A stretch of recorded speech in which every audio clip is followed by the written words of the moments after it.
What's up, guys? Welcome back to the Between the Lines Sports Podcast. We are your host. I'm Blair. This is Patrick. We took a little break for a little bit. We had, some of us were out of town, etc. Life happens, but we are back. This is our Tennessee podcast.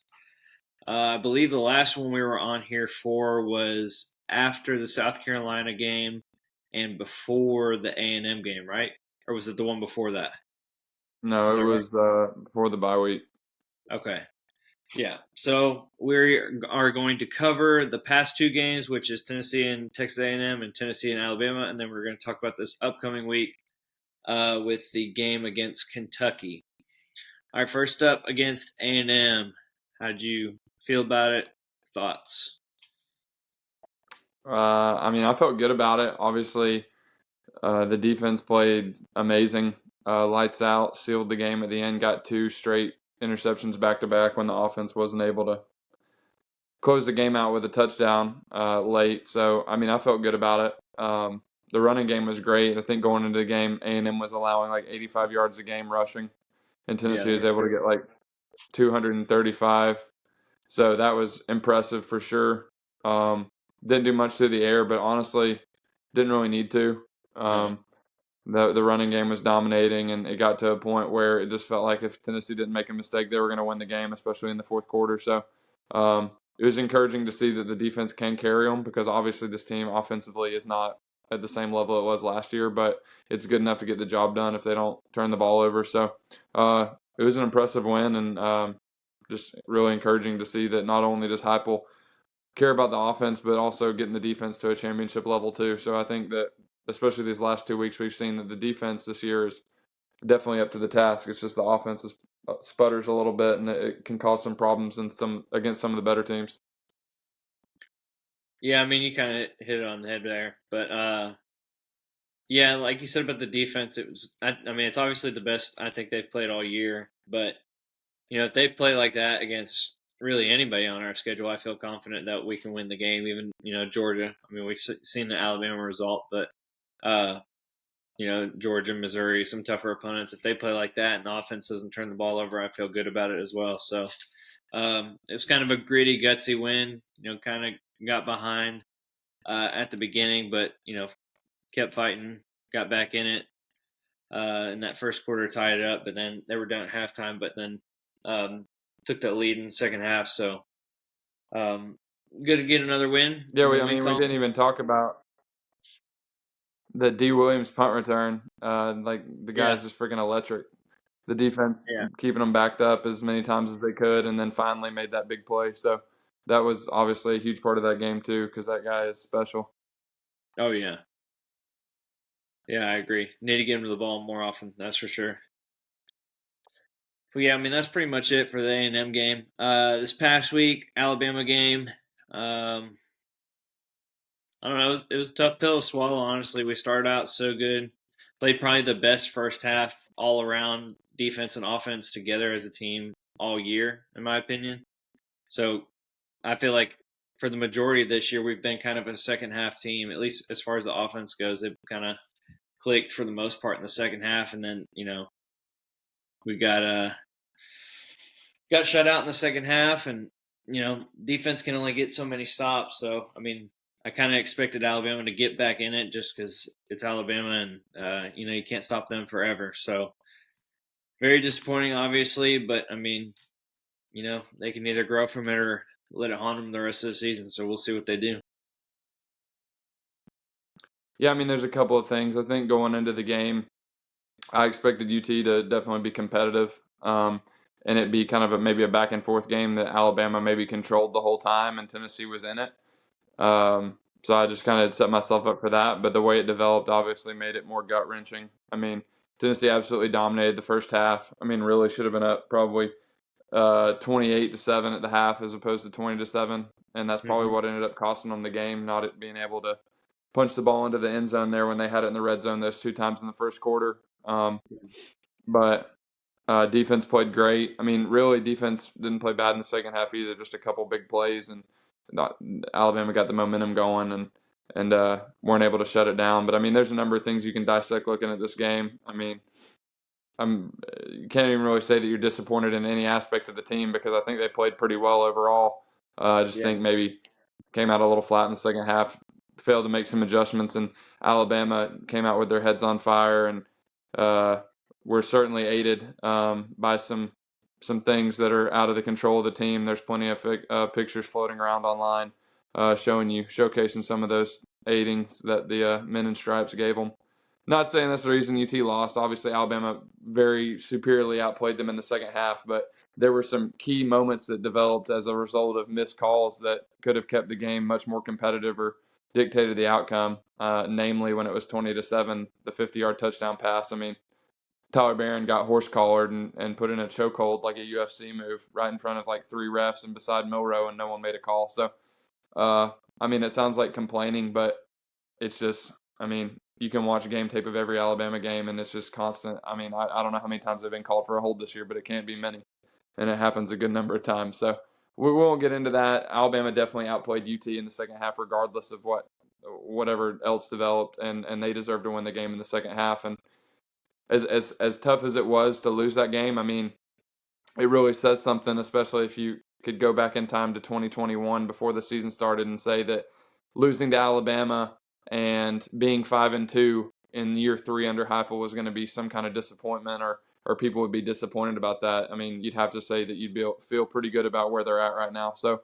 it sucks to lose that game, but long term and where things are right now, I'd much take this over about 5 years ago. So it stinks to Oh lose, yeah. but it feels good to just be relevant and every game that they play be something that is talked about and something that is a big deal. So, like you said, loss sucks, but it feels good that Tennessee is just relevant and in the mix and can compete with those teams again. Because there was about a 15-year time period where the Alabama game week was just a waste of time. So it's good that it is the way it is now. Yeah. Yeah, I mean, really, I mean, all I'd say about as far as the penalties go, I agree with you 100%. And it's kind of wild to think that, they had the two false start penalties on Tennessee on back to back plays. And then on the next one, it looked like Milton was changing the play and the center snapped it. So, I mean, it was just a blatant. I mean, there's no way you can't throw a flag on it. And that was literally their only penalty throughout the whole game. So, uh, I mean, I can't tell you last time I watched a college football game and only seen one flag on a team, let alone like if that play doesn't happen, none. And it probably wouldn't have happened if there weren't the two false starts prior to that. So, like you said, it did have an impact on the game. Now, did it change the outcome? I don't really know, but key moments occurred obviously because of those. But the only thing I disagreed with it as far as the game went, I didn't really like how we didn't make really too many adjustments in the second half, and then the offense. It feels like we kind of changed our game plan going into the second half without Alabama like really seeing what they were doing to adjust to what we were doing on offense to start with. And then when it went from there, it was just kind of hard to get back rolling. But I mean, people have discussed me on how they're kind of pinpointing this game on Joe and wanting Nico. Like, first off, we're this far into the season, and one of our losses to Alabama, obviously, other one's to Florida, which probably shouldn't have happened. So we really could be sitting 6-1 right now with a good loss, if that's what you want to call it. But at this point, there's no point in burning his red shirt. Like, Joe's playing good enough to win every game we've been in. And I mean, he threw for 270 yards, rushed for 60, and two touchdowns. I mean, you tell me he's going to do that every game, I'll take it every day. Yeah, I mean the fact of the matter is Joe's earned the ability to be the quarterback. I mean, neither game we've lost has been his fault. I mean, you could say the game he played the worst in was Texas A&M, and we still found a way to win. Anybody that's saying it's time for Nico or thinking that Nico's a better option at this point in time is just, I mean, shouting at clouds or not looking at things realistically. I think Nico's going to be a great player. I mean, I've watched him in warm-ups, and he throws a very accurate ball. And, I mean, I think his time is going to be special, but Joe's earned the right to finish this season out, barring some catastrophe. And I think, I mean, he's a huge leader, and everybody on the team loves him. So there's other external things that could happen if you pulled him, if that were even something that were a realistic or something that would make sense. But if you come out of this game on Saturday thinking Joe Milton's the problem, I mean, I don't think you know much about football personally.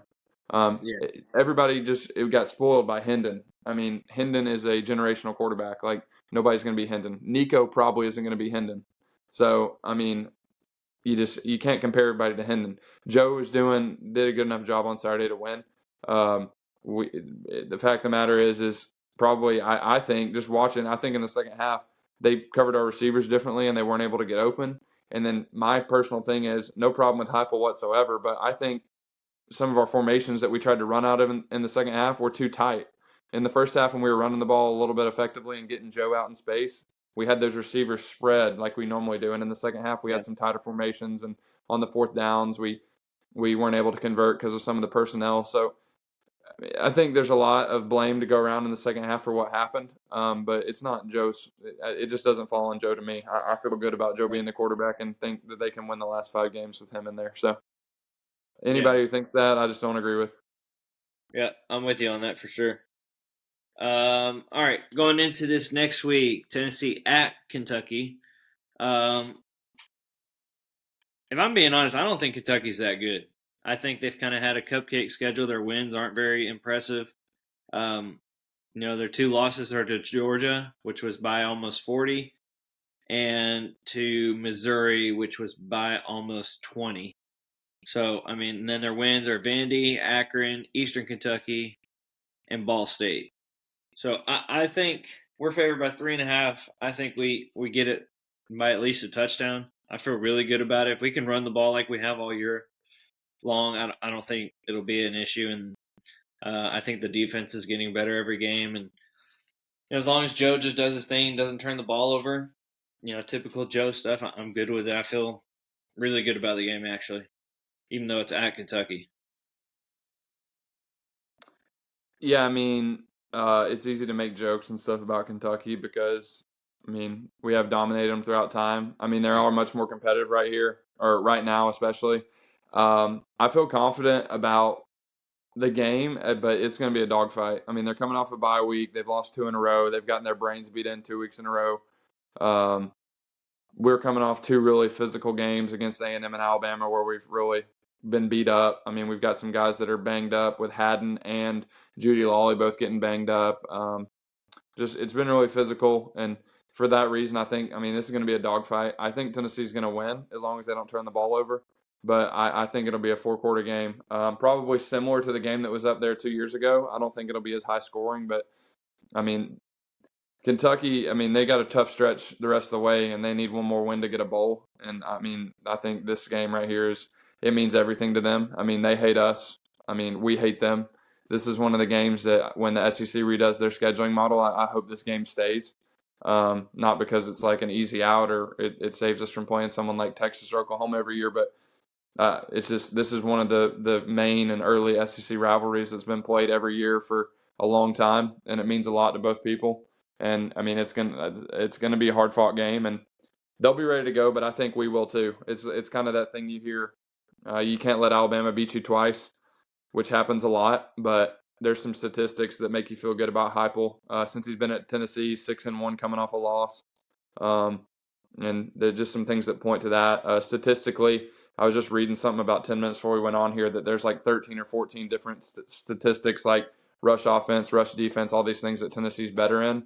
So, like you said, I think Tennessee's the better team. I think they're the more talented team, but you got to come and you got to play your game on Saturday night because Kentucky's going to give you their best shot. Yeah, I'm with you. Yeah, Kentucky's schedule remaining is no cupcake schedule by any means. They have us, Mississippi State, Alabama, South Carolina, and Louisville. Which I mean, obviously, Louisville's looked a lot better, and I think a lot of people thought they were going to be this year. But looking at that and saying South Carolina is probably their easiest game, and it's at South Carolina, that could be trouble as well. But yeah, like you said, feel good about it. Obviously, you got to show up, got to play the game, and see how it goes. Yeah, I mean the main thing is if you look at Kentucky this year when they've been successful has been running the ball, and Tennessee's strength on defense is stopping the run. So I Yep. mean I think it's a good matchup for Tennessee. I think that it's a tough matchup for Kentucky just because I mean our strength is their strength on offense. Their quarterback's been really inconsistent. He has thrown 14 touchdowns, but he's thrown 7 interceptions, and a lot of those were against teams like Akron and Ball State and teams that aren't very talented. So I think it's a good matchup for Tennessee. But again, you got to come ready to play, and you got to hopefully get off to a quick start. It can be a game where you get down a score too early because they could control the clock and make it difficult on you. So gonna be a hard fought game. Gonna be a tough game, hard hitting game, but I feel like Tennessee will be able to find a way to win. Yep, I'm with you there. I believe that is all we have for this week. Kind of a shorter episode this week, kind of catching back up with things, and next week we'll do a recap of this Tennessee Kentucky game, and then we'll dive into next week's game as well. So look for this podcast and our full podcast. We will drop them both this week. Follow us on social media platforms: TikTok, Instagram. What else we got? I know Spotify. that's all you. Yeah, I'll think of it at some point. But yeah, follow us on those, and tune in, YouTube, subscribe, subscribe. Look for this episode later. I think that's it for now. Tune in next time.